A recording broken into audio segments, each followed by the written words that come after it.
Ben Goessling covers the Vikings, ESPN.com's NFL Nation. He joins us now with a look at Minnesota coming to Philly undefeated. All the injuries, Ben, the trade, a lot of adversity out there. How have they been able to overcome it? Not only overcome it with flying colors.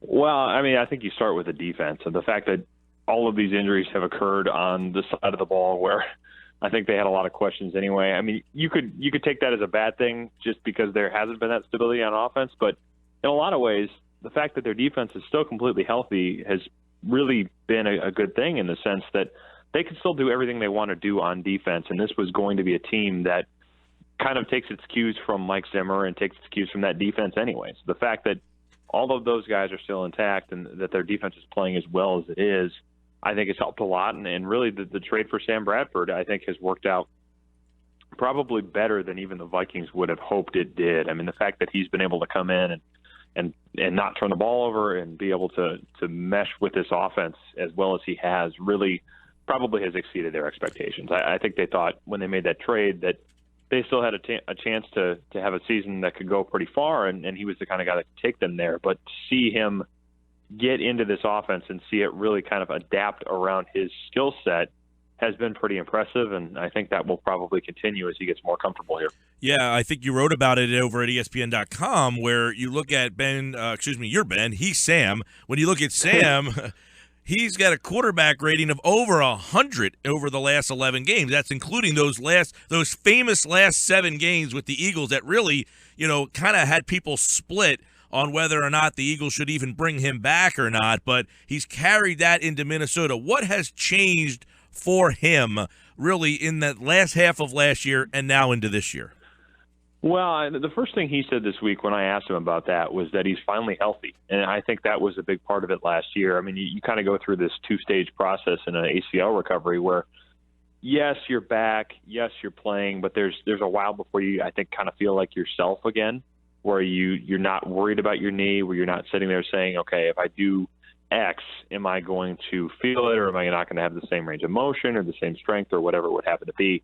I think that last half of last season is when he finally felt like he was back to normal and he could trust it again. And, I think that's certainly a big part of it. I mean, the other thing here, I think, has just been that this offense really has, probably because it didn't have another choice, has really kind of streamlined itself around the things that he does well. And you see some of the same concepts that they were using in Philadelphia last year. I mean, Pat Shurmur being here probably helped with that process. I think Pat Shurmur was probably going to introduce some of those things if Teddy Bridgewater had been the quarterback too. But he certainly has been able to help Sam Bradford get up to speed by saying, this is the kind of stuff he does well, or even just going to Sam Bradford and saying, this concept that we have is like this thing that we used to run in Philadelphia or this thing that we used to run in St. Louis. So that process has really helped this transition become a lot smoother than people thought it would be. But, I think for him, it started with being healthy and finally feeling like himself again. Yeah, this is kind of unique. There's a guy, Sam Bradford, who has had multiple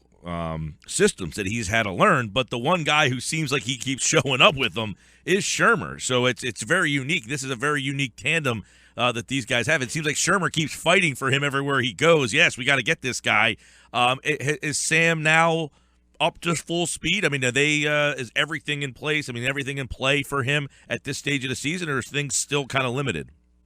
Well, I think he's pretty close to where he wants to be. I don't know that he's going to be completely there just without the install phase of OTAs, minicamp, training camp, all that kind of stuff. I mean, there's still going to be probably an element of feeling completely comfortable that I don't know that he's going to completely have. But the thing that they have done well is say, this works for him, this doesn't work for him. Let's kind of structure around what was working well for him in the past and what he's comfortable with. And something Mike Zimmer has said a couple times is that Bradford is willing to go into those game planning meetings and say, I don't like this play. I'm not comfortable with this. Let's not run this. And that's something that Teddy Bridgewater, I think, kind of struggled with. Mike Zimmer said a few times last year, I mean, the phrase he used about Teddy Bridgewater a lot is that he's a pleaser. In other words, he's kind of the guy that doesn't want to step on anybody's toes. And he's got this offensive coordinator in Norv Turner that's been coaching longer than him or a lot of players in the league have been alive. And he would kind of go along with things, even if it wasn't something he was completely comfortable with. And Zimmer would kind of tell him, like, you have to be willing to speak up and say, this doesn't work for me, or I don't know exactly what I'm supposed to be doing here, or I like this other thing better.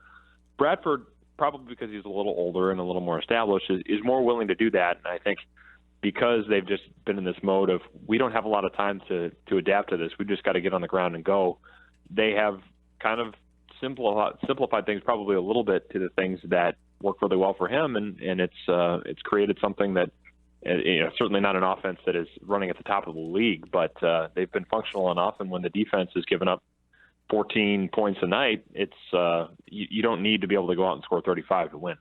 Ben, can you tell us about Stefon Diggs and what his status is for this week, and also maybe what he adds to the Vikings offense? Well, he's questionable for Sunday officially. I think in the old NFL injury designation, he probably would be probable. He practiced. He was limited Wednesday, Thursday, and he was a full participant today. So the way the Vikings have typically handled injured players, I would bet very strongly he will play and he will start on Sunday.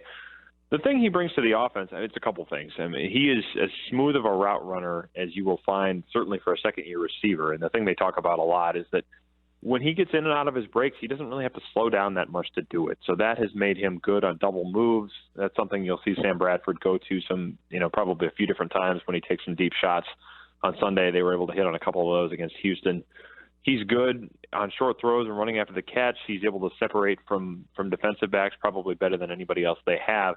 Certainly not a big guy, but he's just very smooth as a route runner. He reminds me a lot of like a young Greg Jennings. I mean, a guy that was here later in his career, but some of the things, just the crispness to his route running and the ability to run after the catch reminds me a little bit of that. So that if he's healthy, he certainly adds an element to the Vikings offense that will help them. I mean, they have been able to put together a workable passing game in his absence here, but putting him back in that mix certainly will help a lot, especially when Jarius Wright probably won't play and Laquan Treadwell is a little bit banged up and really hasn't been a factor yet. Now, this week out here, Jim Schwartz said that if he was watching the Eagles defense against the Redskins, well, then he would run the ball 65 times on Sunday. Do you see the Vikings following that game plan? Well, I think they're certainly going to try to establish the run. Yeah, I mean, the fact that they haven't been able to do that yet is, that's not something you're used to seeing from a Vikings team, given the fact that Adrian Peterson's usually in the backfield. But whether they have Peterson or not, they feel like they should be running it more effectively than they have so far. And that line has been a mess, and that really is going to be probably the story the rest of the way, both in the running game and the passing game, how good that offensive line is. But especially if Benny Logan doesn't play, yeah, I would expect that they're going to try to pound the ball, and we may see some heavy sets. They've brought in an extra lineman a few different times. Jake Long, who they just signed, is I think going to be in the mix at least a little bit. I'm not sure if he's going to start, but I do think he's going to see some playing time. So they will probably try to establish that, and they've certainly got some sets where they put 2 and 3 tight ends in there and try to pound it on people, and they still can do that. I mean, even without Adrian Peterson, they have the guys to have a functional running game. The 2 running backs they have combined for 1,100 yards in 2014 when Peterson was out because of his suspension. So there's enough there to be able to run the ball. They just have to get to a point where they can do it consistently and be able to rely on it at least enough to open things up in the passing game. So who are the North Dakota fans going to cheer for? Well, I talked to a few of them this week. It sounds like a lot of them are.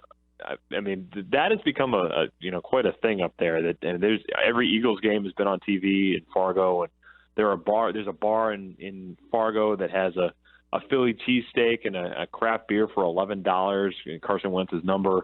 So I think people are hoping he plays well and hoping he doesn't get hurt. But most of the fans I talk to are still rooting for the Vikings. I mean, that's still very much Vikings country up there. I mean, the Vikings are on TV all the time, and most people in North Dakota, certainly in eastern North Dakota, would call themselves Vikings fans. So I think they're rooting for Carson Wentz to play well, but ultimately for the Vikings to win. All right, should be fun. Bradford and Wentz will meet. They were mentor. He was his mentor, and now they'll face each other just a short 7 weeks later. Very interesting scenario that has come up here early in the season. Ben Goessling over at ESPN.com's NFL Nation covers the Vikings, and they will be here in Philly this Sunday on 97.3. Thanks, Ben.